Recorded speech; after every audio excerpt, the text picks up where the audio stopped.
Hello and welcome back to MoA6. It's round of 64, Scogo in this first game playing in yellow as the Aztecs. His opponent flightlessbird in red as the Malay. I think a player from Australia, New Zealand, Oceania, that's what it's called.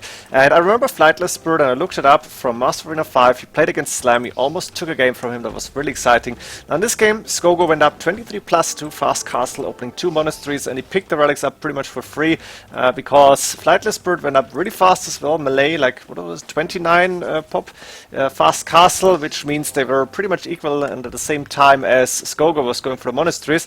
Flightlessbird went for his 3 TCs, he had that 3rd TC up at shortly after minute 16, and after Scogo built a siege workshop here, while Scogo is going for a siege workshop, we had flightlessbird with a castle coming up here, making sure that Scogo cannot really go for the big attack, and then a few karambits took the map control for flightless away from Scogo to flightless advantage. And now it's Scogo is still on the way up to Imperial Age. Flightlessbird probably still 20 more villagers, pretty much. And while Scogo has the 5 relics, we see flightlessbird putting some pressure. There's a few monks with 50 HP, but there's the first trebuchet and the battle ram and the walls. So this castle could go down quite fast here. I think I can speed up a little bit. While I'm casting this, I think running is playing right now, and casting by DracKeN and JonSlow. They're actually co-casting, which is quite nice to see. The drafting side is down apparently, but the draft will be a Discord. Now in this game, both players have their first round pick in the first game, so it was Scogo who went for Aztecs as first pick, and flightlessbird actually went Malay. Looks like they both want to win this game. We have a few Jaguar warriors on the field. I think we have still quite a few karambits, if I remember correctly. Yeah, there is. Not elite yet, but they could be elite very soon. And Scogo is losing a castle, which is not good for him. Again, he's got the 5 relics, so Scogo, with the gold income in the long run, is quite prepared. But the problem is, flightlessbird can put a lot of pressure. At this point in the game, I would like to see a push, actually, to go for this. Jaguar warriors are very, very dangerous to the karambits, so we're going to see Arbalest pretty soon. Archer is coming up. It's a crossbowman upgrade, I think. And Scogo up to Imperial Age. What is he going to do here? We do see the Jaguar warriors in front of the trebuchet, which is getting prepared, but 4 traps against 2. And is that elite Jaguars? Wow, that's huge. Not quite sure about the decision, because you can easily transition into the Arbalest, which flightlessbird is already doing, and then your Jaguar warriors are not as good any longer. We might see elite skirmishes in Jaguars. That sounds decent. Maybe siege with that. Like imagine honor chest to the Jaguar warriors and elite skirmishers, then it could be an interesting battle for, and a tough battle for Malay actually. But like this, we have a very, very big amount at 60 karambits and more already on the field, which means flightlessbird should just go in and do the damage. I think they should be able to take on those few Jaguar warriors and even the monks that are starting to carry away the relics. They should actually not do the big difference, because it's 5 and 3 of them are running away now. So flightlessbird, really surprised, is not going for the push here, which is not a big problem for him right now. He's got map control, and Scogo doesn't have the military units that he needs to actually do damage here. But it could backfire at him, because if Scogo was planning a counter-attack and would take map control, then it would be tough maybe for Malay to get back. I think Aztecs probably in the post-Imperial Age might be a bit better, even though Malay do get, I think, light cav at least. Let's see how this is continuing. For now, trebuchet is hitting those buildings, houses going down, the archers will be next. But no major attack. Castle coming up on the left-hand side. Flightlessbird is saying, okay, as long as I have map control, I'm taking all the golds. You have 5 relics, so I'm taking the extra golds and stones on the map. I'm even covering your second stone. And it's Scogo with 2 trebuchets, a few Jaguars, and now with the elite skirmishers, 5+4 even. So Atlatist called. Was that the Aztecs upgrade was done here? More archers on the way, as these archers are actually going down. The 4 traps still hitting away at everything, but nothing major happening. And we do see Arbalest with good upgrades, missing defense upgrades. Is that the heresy upgrade as well for flightlessbird? It's possible. Where do I see this? Where's the monastery for him? Does he have a monastery? Yes, heresy on the way. Very interesting. So expecting monks maybe. Elite skirmishers and Jaguars against elite karambit warriors now, and Arbalest. Still looks better for the melee here. The forward castle has only half HP, the 3 trebuchets are doing some damage, and now we do see a big fight happening. The Karambit's moving. This is maybe a decent fighting spot for Scogo. He doesn't have the military advantage, but he's got a better fighting spot as he's surrounding the Karambits. But there's so many of them, and now the Arbalists are firing away at the Jaguar Warriors. So this was not the best fight for flightlessbird, but he's still in the lead, and while he's losing the castle, 3 trebuchets should go down as now the Karambit Warriors are moving in, are actually doing good damage on those Jaguar Warriors. But he needs more. Arbalists alone won't do the trick against trebuchets.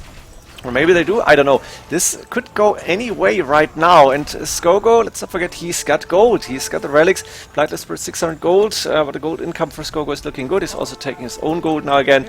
And more Karambits on the way. There is a few castles, so the production is starting again. We have flightlessbird 170, no, Scogo 175, flightlessbird 178 population. And, ooh, this is nice. Scogo opening the walls and saying, yeah, those trebuchets, they need to go. I have Jaguar Warriors here. I have 12 plus 4 attack. That means they're missing Garland Wars, but Garland Wars is quite expensive. And your trebuchets are really, really annoying. Let's take them down. And that's exactly what's happening. The lead skirmishers not firing away at the Arbalest, but probably running away from the Karambits. But that's only 1 or 2 trebuchets remaining right now. I think you should have gone for the rest of them as well, because those trebuchets are worth a lot. Instead, we do see the Jaguar Warriors moving in, trying to take on the elite Karambits, which are just running away. And now as the Jaguar Warriors are gone, the elite Karambits have a free pick or a free attack on those elite skirmishers. This is looking good for flightlessbird now, as the Jaguar Warriors are gone, and Scogo with, yeah, 2 castles, but it's only 2 castles, and Jaguars are not producing all that fast. Arbalists against the elite skirmishers, not the fight you want to take, but in the meantime, Karambits are taking down those trebuchets. And now it thinks, yeah, Scogo is calling it GG. He knows this is over. Melee boom was too fast in the 5 relics at 40 minutes. They don't really make that big difference. Let this game be at an hour, and then it could be okay. Like this, flightlessbird is taking the first game. Let's see how game number 2 is going. Now this game between flightlessbird as the Vikings and Scogo as the Byzantines is featuring a quite unique strategy, which apparently had been seen on top level, on top expert level, like, was it Viper against Terra? I think somebody said that on the Twitch chat. We have barracks coming up around minute 19. That's 3 of them already. Villagers trying to move forward to take the main gold. flightlessbird went with a fast castle, like 25 plus 2, so 27 pop fast castle, 3 TC mini boom. Vikings, of course, perfect with wheelbarrow and handcart. And now we're going to see supplies, squires, longswordsmen coming up soon. That's the what is it called? Wait, longswordsman, men-at-arms upgrade. Yeah, okay. Men-at-arms production starting. And Scogo, of course, is a free pick at the relics. He went for fast castle as well, I think. Same pop. Went with the monastery, TCs, 3 of them, I imagine. Yeah, 1, 2, 3, and the mini boom as well. But flightlessbird is the one who's going aggressive now. Scogo is moving forward with the villager to get an outpost in. So he could spot this. Let's see how much he knows about what flightlessbird is doing. Wait, I need to go for Fog of War. He can see 1 barracks, which is not all that special. Siege workshops being spotted, and that might give it away, because a siege workshop at 21 minutes, 22 minutes, when you are not attacking, you don't have any military units, that's quite strange. And you can also see that barracks has some units garrisoned, so he might prepare for this one, as we're going to see the siege tower hop with quite a good amount of men-at-arms still going, longswordsmen on the way.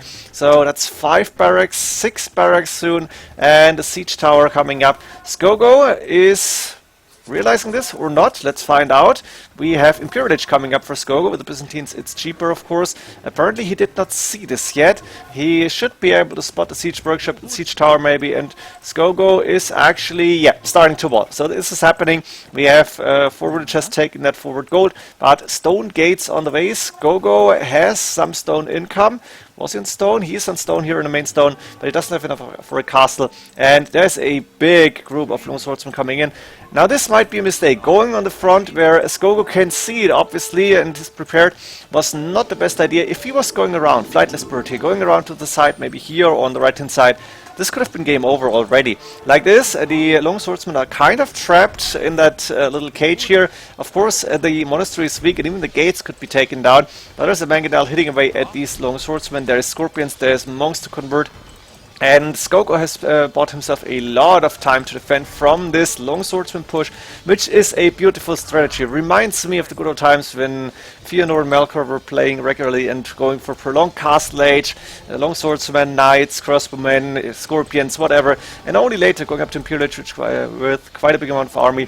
Now flightlessbird is saying, yeah, I might try to go around, and he should be able to do so, but Scogo should have some defense prepared, and I think he's going for a castle very soon. He's almost up to Imperial Age, just got decent resources in the bank. He's not going for any more monasteries or siege units. Instead, he's losing the monastery, walling behind this, and that's the castle coming up. Very important. The siege tower actually not going around, that's a mistake. Once again, you need to move to the corners to see if your opponent is walled completely. And like this, Scogo has some time to get this castle up. The long swordsman can still not go in. There is still one mangonel firing away at those. And flightlessbird, I think, had a very, very good chance here of doing big damage, like game-changing, game-breaking damage, where you could go for all these TCs for the villagers and could just make sure that the opponent doesn't stand a chance at all. Like this, the castle is up, and we're going to see cataphracts now, which is beautiful. Of course, they won't have too many upgrades, but they are very, very strong against infantry units. And what else do we see? Archer range is on the way, so maybe crossbow and arbalest, which makes sense against standard infantry. I think Scogo could have gone into crossbowmen way earlier, but apparently it doesn't need it. For now, the score is really close, but the castle is making sure the forward part of this arena is very secure. Main stone is secure. This gold, not completely, but it's within range of the castle. And back inside his base, there's a few long swordsmen now, but they don't have attack upgrades, and that's not enough to take down TCs or even kill too many villagers. Cataphract, of course, is going to die, but the long swordsmen are taking a bit of damage, and now the villagers are garrisoned, and the TCs are firing away. So, like this, the long swordsman push was very interesting, but didn't do too much damage. And at this point in the game, Scogo has the score lead. He has a secure economy once again, and there's only very few long swordsmen coming in. And oh no, out of think, that's not nice. Why? This should not happen. I think the game was not over here. I'm pretty sure it went on for a little bit. My mouse is also not playing along. Let's see if I can get there again. Well, there was no way to get game 2 going again, so it was Scogo who went on to win this game, which makes sense. Flightlessbird didn't stand a chance. He was in castle age, he didn't have army, and Scogo, I think, went arbalest, and it didn't take too long. Now we have game 3, 1-1 in the standings, and in this game we have Italians for Scogo against Ethiopians for Flightlessbird. Both players went up to castle age really fast. I think, was it both 23+2, something like that, but Flightlessbird went 3 TCs, mini boom, and Scogo went for monastery first, another 3 TCs, therefore he should have almost all the relics, maybe all of them a little bit later. When Scogo got the relics in, we have flightlessbirds going with pikemen, regaining some map control, and we do see 2 castles up in the middle. Scogo is up to Imperial Age already. He went faster. Italians, I think, can do that. They get the faster ups, as far as I remember. Faster, no, cheaper ups, not faster. Cheaper upgrades to the next age. It was like 10% or so, I don't remember. But there's the first trebuchet out now. That means that castle from Flightlessbird, who is now up to Imperial Age, there it is going with trebuchet 2, but it's going to be attacked first. And Scogo should have the advantage here because his second trap should be on the way already. Scogo also has the 5 relics. Villager numbers are not too far apart. 6 villagers apart, 5 relics in for Scogo. That's pretty neck and neck, but Scogo will have a very good gold income over for the rest of the game. And of course, Flightlessbird is starting to prepare this castle. What's the plan here? Are you going to see? No, it's actually crossbowmen inside that castle. Not shuttles, which should be interesting. Not quite sure what to do here, what the better civ is. Ethiopians do get great siege, very interesting infantry unit, and of course great arbalest as well. As for Italians, condottiero is an option. Sometimes, I don't know, they get arbalest as well. They get like hussars maybe, I don't know, or is it only light cav? Not sure what the go-to unit is here is. Of course not Genoese crossbowmen, as they are very strong against cavalry, but that's pretty much it. And Scogo for now is going trebuchets only because he wants to win the trap fight and the castle fight, and he's going to. As you can see, that castle is getting repaired, but it's very far down in HP, and now the arbalest is getting dropped out. We have Scogo with 3 trebuchets and bombard cannon. That makes sense. Yeah, bombard cannon's available for both civilizations, but Scogo is the first to go with the bombard cannon. We have them on the way for Flightlessbird 2. He's going with Siege Workshop here. Problem is, Scogo has that castle to fall back on, and therefore he's in a very, very decent position right now. He's happily firing away at the trebuchet still, and his castle is getting repaired by a few villagers, which he can afford. We have villager numbers neck and neck now, not 5 difference, but it's not really a lot. And both players are going for upgrades. Thumb Ring and lead skirmishers on the way here for Scogo is saying, no, I'm not going to fight Arbalest against Arbalest. Ethiopians are better, they're firing faster, but I'm going to use the siege units that I have, which is in this case the Bomber Cannons and Trebuchets. Monks if needed, 9+3 range, and elite skirmishers to counter this, and then we could see some other units to do some damage, like Light Cav is an option maybe. But for now the castle is all this is about. We have a very interesting grasp on the map control here for Scogo. He's going to that extra stone, which is not really under his control, but flightlessbird is not fighting for it or anything. And there's a few buildings going down as Scogo has the three bombered cannons. Now we have ballistics on the way for flightlessbird too. What is he doing? More arbalists on the way. Only a few archer ranges here. Economy looking decent for him, but Scogo is the one who is aggressive, who is attacking, who got the siege unit, and that's really important. Like, go for siege onager here as the Ethiopians, and this could be a very interesting game. Not sure, I guess Ethiopians miss heresy, but I don't know, I'm not positive about that one, because monks could easily counter the siege onagers. Like this, we have elite skirmishers against Arbalest, a few pikemen still on the field to maybe try and attack the bombered cannons, and bombered cannons also from Ethiopians. Nobody going for siege engineers yet, not quite sure, but I think Ethiopians do get siege engineers. I don't know about Italians, to be honest. That castle is getting attacked by bombered cannons, but I think it should go up. The 3 trebuchets are probably going to move a little bit more forward. Scogo with a very decent attack here. 1 crossbowman, so he might be transitioning into his archer units as well, away from elite skirmishers. And that bombered cannon is going down to a few elite skirmishers maybe, or to bombered cannon shots, let's see. But it's Scogo who is going for the big push, for the attack. That castle is going up, and this is not looking good for a flightlessbird. He's quite behind in score. He doesn't have an army to counter this, he doesn't have enough army. It's not 19-20 units against 40, you know how this is going to end. And flightlessbird doesn't have a lot of siege, and I think that's a big point here. Elite skirmishers, maybe you should go for light cav against these. Light cav could also be good against the bomber cannons, against the trebuchets. So I think the unit choice from flightlessbird maybe not ideal as he's defending. For an attacking army composition, it would have been okay. Like this, Scogo saying, hey, I can go for castle number 3 and it's inside your base. I can go to start and raid with my elite skirmishers, because why not? I can easily rebuild them. I have bombered cannons and trebuchets behind this. I'm going to attack everything that is within my range, within the range of my siege units. And now the 3rd castle is up. Scogo is moving forward. We have flightlessbird moving in with the Arbalest, trying to get rid of the bombered cannons at least, but he's losing a lot of Arbalest in the meantime. Bombered cannons from behind shooting. It's not a big problem for Scogo, even though he's losing quite a big group of elite skirmishers here, and the military numbers are dropping a little bit for him. But the grasp on the map control he has, the advantage that he got already is really big, and it's not easy to come back from this. Look at the score difference, 2k5. Trebuchet is moving forward. GC or castle will be next to go down, and after that I think flightlessbird might need to call it GG. This is a very, very nice and open wood line to do some raiding, but Scogo probably doesn't have the resources to transition into light cav. Maybe he's already no barracks actually coming up, so we might see condottieros here. Flightlessbird is calling GG before this is happening. Scogo is taking the 2-1 lead. Let's go to match game 4.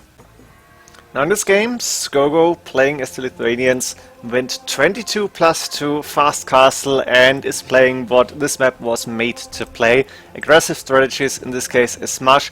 Flightlessbird, playing as the Vietnamese, went for scouts, trying to defend the map. Now light cav, but 2 of them already got converted, as you can see here, and that's so many monks on the field that it's going to be tough for flightlessbird to actually defend. Like in the open field, there is not so much open field. It's easy to fall back on maybe like to your wall, where monks could be behind this. Scogo could even add in some spearmen if he wanted to. By the way, his map beautiful. A lot of space to boom in the back, and that main gold pretty much blocking the entrance here, only leaving a few gaps. But it's not important, as this map is going to be decided, or this match is going to be decided in the middle here. Siege workshop coming up before 20 minutes. Good amount of monks on the field.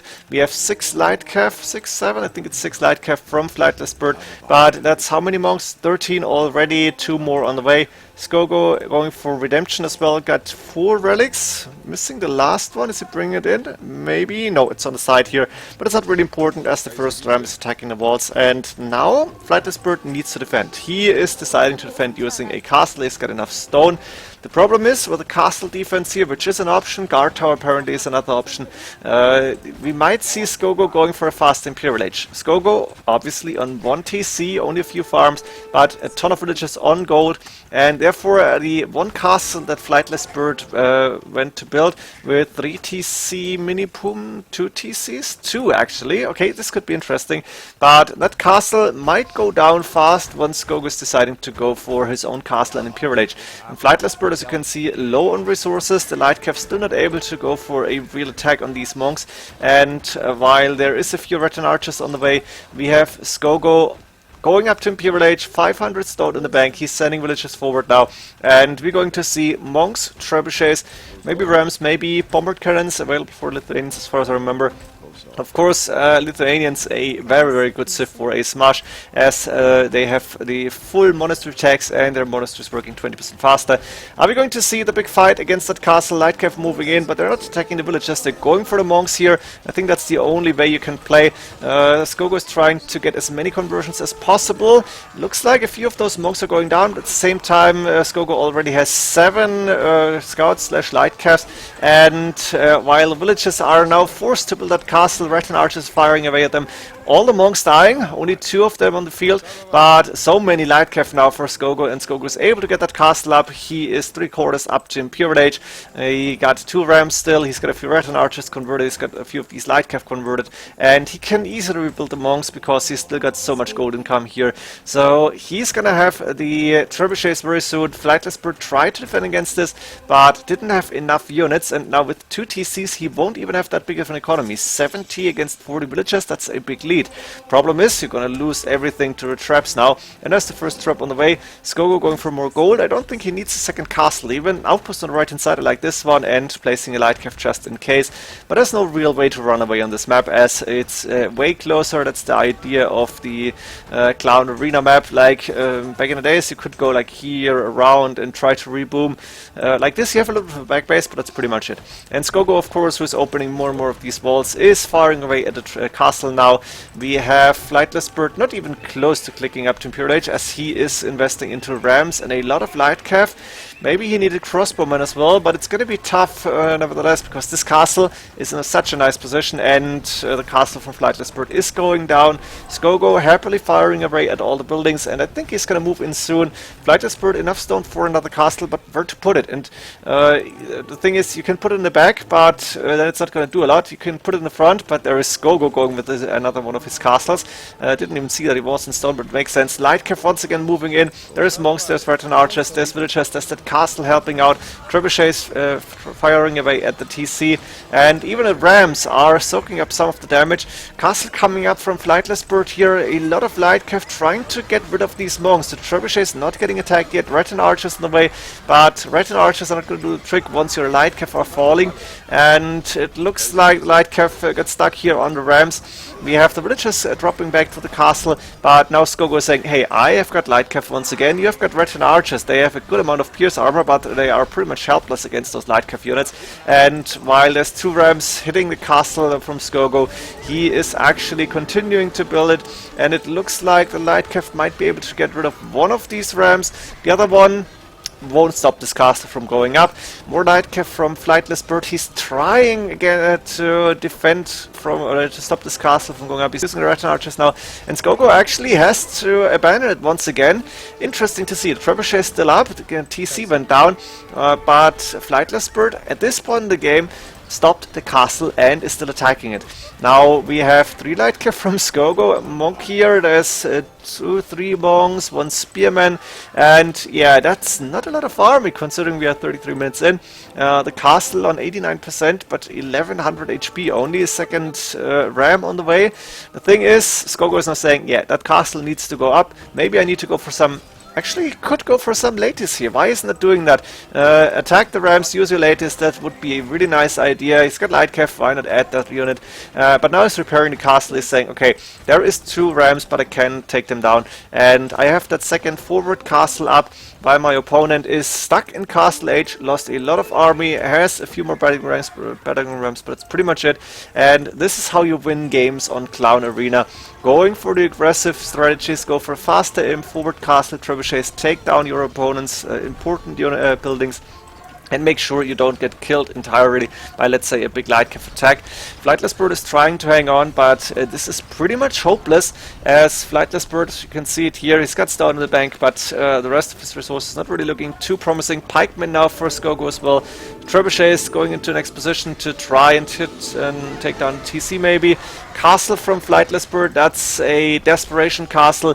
Scogo with the light cav that he converted, trying to stop it. The castle cannot even get started to build. Cannot get started to get built? I don't know how to pronounce this. But Scogo is winning the game as Flightlessbird is calling the TG. That was a beautiful smash in my opinion. Nice fast Imperial Village behind it. Scogo in the end. How many villages did he have here? Let me see. 42. That's all you need. You need a lot of gold. You need some stone. You need to get your castles up. And then you have converted units. Without heresy, this is tough to play against. And I don't know if Vietnamese do get heresy, but Flightlessbird didn't get it. Hope you enjoyed this series. See you in the next ones. GG.